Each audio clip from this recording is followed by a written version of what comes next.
بسم اللہ الرحمن الرحیم۔ السلام علیکم ورحمۃ اللہ وبرکاتہ۔ ناظرین، آج ہم بات کریں گے حضرت آدم علیہ السلام کی اولاد کے بارے میں، اور پھر بات کریں گے حابیل کا قتل قابیل نے کیسے کیا۔ حضرت آدم علیہ السلام خدا کے حکم سے جس بھائی کے ساتھ بہن پیدا ہوتی تھی دوسرے جوڑے سے نکاح کر دیتے تھے۔ سب سے بڑا قابیل تھا۔ اس کے ساتھ جو لڑکی پیدا ہوئی وہ نہایت خوبصورت تھی، جس کا نام اقلیمہ تھا، اور دوسرے جوڑے میں جو لڑکا پیدا ہوا اس کا نام حابیل رکھا گیا، اور اس کے ساتھ جو بہن پیدا ہوئی وہ کچھ زیادہ خوبصورت نہ تھی۔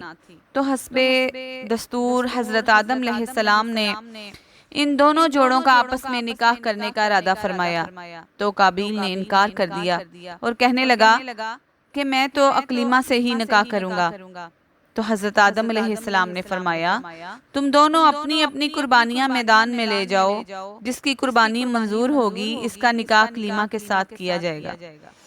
تو حابیل نے اپنے ریوڑ سے بہترین دمہ لے لیا، اور قابیل چونکہ حق پر نہ تھا وہ ردی گندم لے گیا۔ اس وقت خدا کا حکم یہ تھا، ایک آگ آ کر جو صدقہ اور قربانی منظور ہوتی اس کو جلا دیتی، اور جو نا منظور ہوتی اس کو نہ جلاتی۔ تو خدا کی طرف سے آگ آئی اور اس نے حابیل کا دمبہ جلا دیا، اور قابیل کی جو ردی اور بیکار گندم تھی وہ رہ گئی۔ قابیل اس توہین کو برداشت نہ کر سکا۔ اس نے غیظ و غضب میں آ کر حابیل سے کہا، اب میں تجھے قتل کروں گا، جیسا کہ قرآن میں پاک میں ارشاد باری تعالیٰ ہے، وَاتْلُ عَلَيْهِمْ نَبَأَ ابْنَىٰ آدَمَ بِالْحَقِّ إِذْ قَرَّبَا قُرْبَانًا فَتُقُبِّلَ مِنْ أَحَدِهِمَا وَلَمْ يُتَقَبَّلْ مِنَ الْآخِرِ قَالَ لَا أَقْتُلَنَّكَ قَالَ إِنَّمَا يَتَقَبَّلُ اللَّهُ مِنَ الْمُتَّقِينَ لَئِن بَسَطْتَ إِلَيَّ يَدَكَ لِتَقْتُلَنِي مَا أَنَا بِبَاسِطٍ يَدِيَ إِلَيْكَ لِأَقْتُلَكَ إِنِّي أَخَافُ اللَّهَ رَبَّ الْعَالَمِينَ۔ سورہ مائدہ میں اللہ فرماتا ہے، اور آپ پڑھیے ان کے نام سامنے آدم علیہ السلام کے دو بیٹوں کی خبر۔ جب قربانی کی انہوں نے قربانی کرنا پس قبول کی گئی ایک کی ان دو میں سے، اور نہ قبول کی گئی دوسرے سے، کہا اس نے ضرور مار ڈالوں گا میں تجھے، یعنی حابیل نے کہا، سوائے اس کے نہیں کہ قبول کرتا ہے اللہ پرہیزگاروں سے اگر ہاتھ بڑھائے تو میری طرف تاکہ قتل کرے تو مجھے، پھر بھی میں تیری طرف ہاتھ نہ اٹھاؤں گا، بے شک میں ڈرتا ہوں خدا سے جو تمام مخلوق کا رب ہے۔ یعنی حابیل کا قتل کرنے کے لیے قابیل نے جب یہ کہا تو پھر بھی حابیل نے کہا کہ میں اپنے رب سے ڈرتا ہوں کہ جو تمام مخلوق کا رب ہے، میں چاہتا ہوں کہ تو میرا گناہ بھی حاصل کرے اور اپنا گناہ بھی، پھر ہو جائے تو دوزخ والوں میں سے، اور یہی سزا ہے ظالموں کی۔ پس آمادہ کیا اس کو اس کے نفس نے بھائی کے قتل پر، پس قتل کر دیا اس کو، پس ہو گیا خسارہ پانے والوں میں سے، فَأَصْبَحَ مِنَ الْخَاسِرِينَ، پس وہ ہو گیا خسارہ والوں میں سے۔ پھر حابیل کا قتل کیسے کیا؟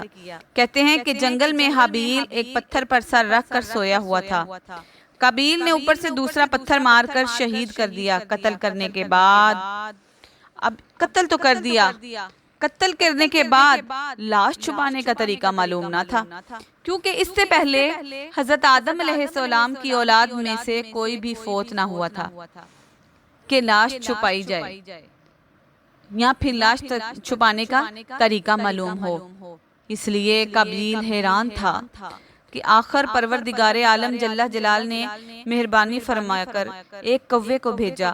بعض کہتے ہیں، بعض روایت میں ہے کہ دو کوے تھے، ایک نے دوسرے کو مارا، پھر زمین کو ریت کر گڑھا بنایا، پھر اس سے مردے کوے کو رکھا اور مٹی ڈال کر لاش چھپا دی، جیسا کہ فرمان باری تعالیٰ ہے، فَبَعَثَ اللَّهُ غُرَابًا يَبْعَثُ فِي الْأَرْضِ لِيُرِيَهُ اللہ فرماتا ہے قرآن پاک میں، پس بھیجا اللہ نے ایک کوا جو کریدتا تھا زمین کو تاکہ اس کو دکھائے کہ کس طرح چھپاتا ہے لاش اپنے بھائی کی۔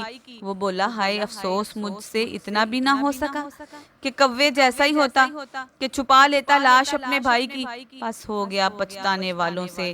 امام احمد رحمت اللہ نے اپنی مسند میں حضرت عبداللہ بن مسعود رضی اللہ تعالی عنہ سے روایت کی ہے کہ رسول اللہ صلی اللہ علیہ وآلہ وسلم نے فرمایا کہ دنیا میں جب بھی کوئی ظلماً قتل ہوتا ہے تو اس کا ایک گناہ حضرت آدم علیہ السلام کے پہلے بیٹے قابیل کی گردن پر ضرور ہوتا ہے، اس لیے کہ یہ وہ شخص ہے جس نے ظالمانہ قتل کی ابتدا کی اور یہ ناپاک سنت جاری کی۔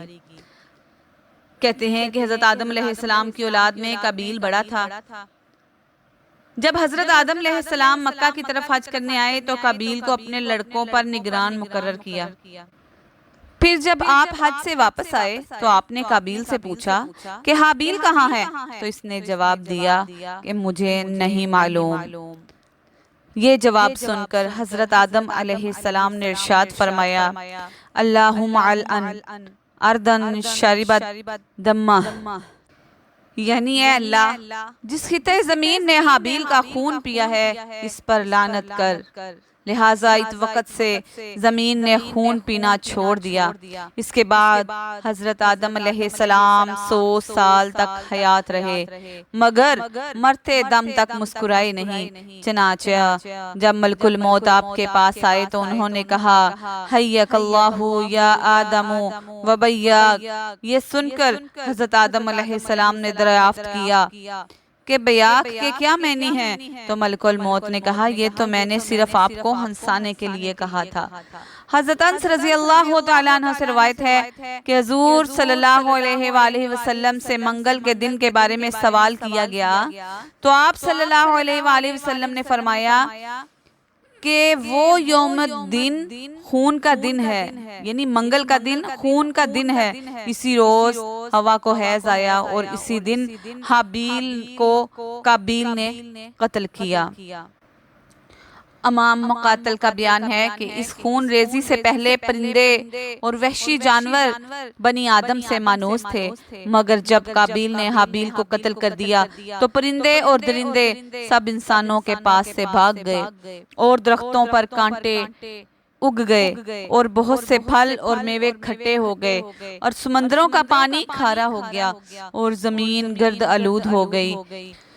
امام ابو داؤد نے حضرت سعد بن ابی وقاص رضی اللہ عنہ سے نقل کیا ہے کہ انہوں نے حضور صلی اللہ علیہ وآلہ وسلم سے پوچھا کہ اگر کوئی شخص مجھ پر دست درازی کرے تو میں کیا کروں؟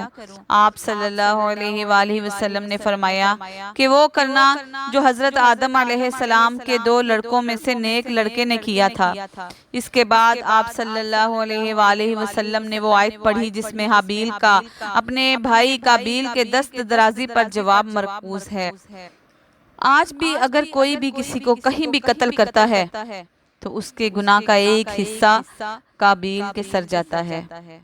اس سے پتہ چلتا ہے کہ دنیا جو کرتا ہے کوئی بھی کام آخرت کے لیے اچھا یا برا اس کا حصہ آخرت میں ضرور ملتا ہے۔